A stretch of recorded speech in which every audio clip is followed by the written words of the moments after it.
Welcome to Lingua Wire English A2. Today we have two stories.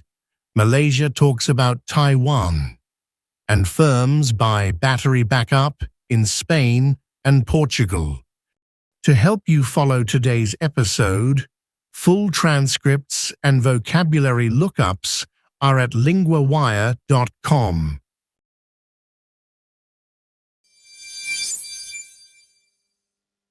First, Malaysia, Taiwan, and a careful foreign policy. Now we go to Noah, our Lingua Wire correspondent for World Affairs.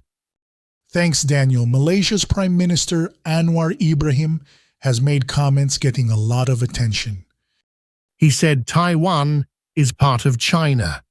That is a strong line. It is. It quickly raised questions about Malaysia's long-standing habit of not picking sides. So this was not a small remark. No, not at all. Earlier this month, Anwar said Taiwan was part of China, period. And he went further than that, right? Yes. Asked about force if peaceful reunification failed, he said he would use force to protect Malaysia's unity if a state broke away. That sounds like a very sensitive comparison. It is sensitive. China welcomed his words, while Taiwan strongly condemned them. Chinese officials said Taiwan is part of China's territory. What did Taiwan say back? Taiwan's government condemned the remarks. It warned that this kind of support for China could hurt confidence. It said Taiwanese businesses invest in Malaysia. So there is also money and trade in this story. Exactly. Taiwan is a major investor in Malaysia, especially in the semiconductor industry. So this is not only about politics. It also touches business and jobs. Did Anwar stay with that position? Not completely. Later, he appeared to soften his remarks. He said Malaysia respects China's position. He also said he wants a peaceful solution in the Taiwan Strait. That sounds like careful damage control.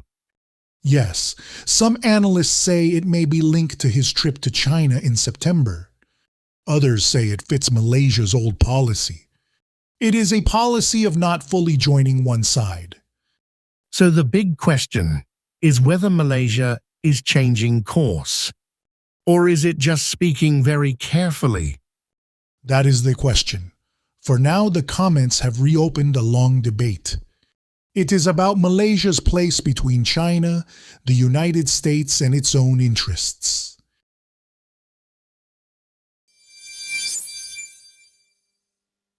Next, a business story about power cuts and battery backups. Now we go to Sophie, our Lingua Wire correspondent for business.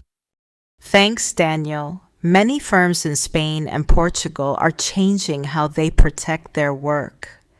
They are doing this after last year's blackout. That blackout seems to have changed minds. Yes. On 28th of April last year, both countries went dark for several hours. Shops, homes, and factories all had problems.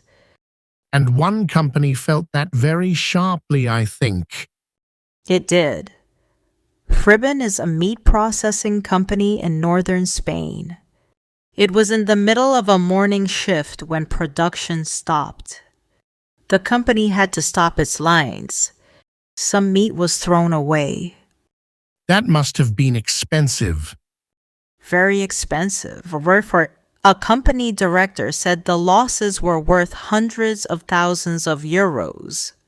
After that, Fribon decided it needed better backup power. So they had thought about batteries before, but did not buy them. Exactly. The system had seemed too costly. But after the blackout, the company changed its mind. It bought a battery module. It later ordered a second one. I like that this is not only one company. It sounds wider. It is wider.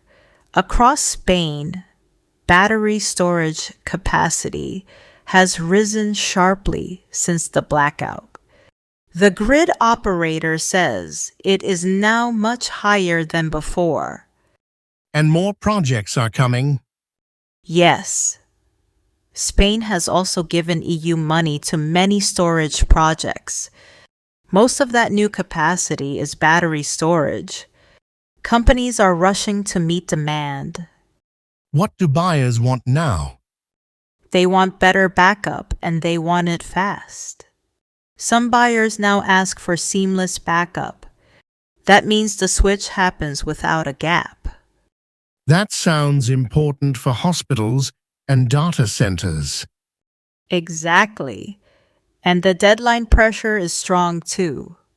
Some projects depend on EU funding rules. They also depend on delivery dates. So the blackout did more than cause damage. It changed how firms think. Yes. For many companies, the lesson was simple. Power can fail, so backup matters. Now they are treating battery storage as part of normal business planning.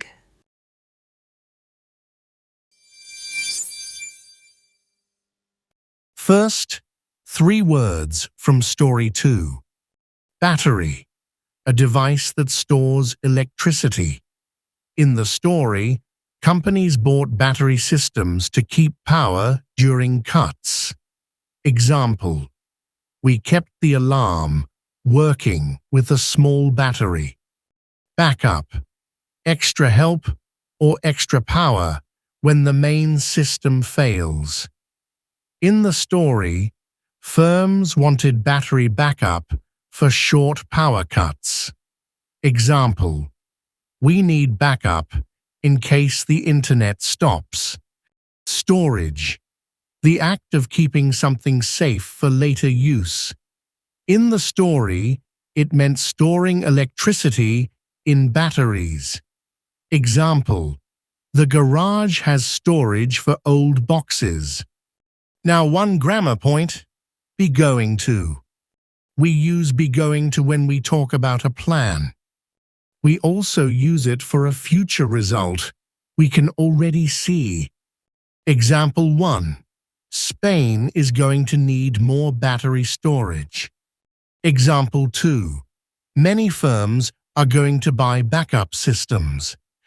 Repeat after me: is going to need.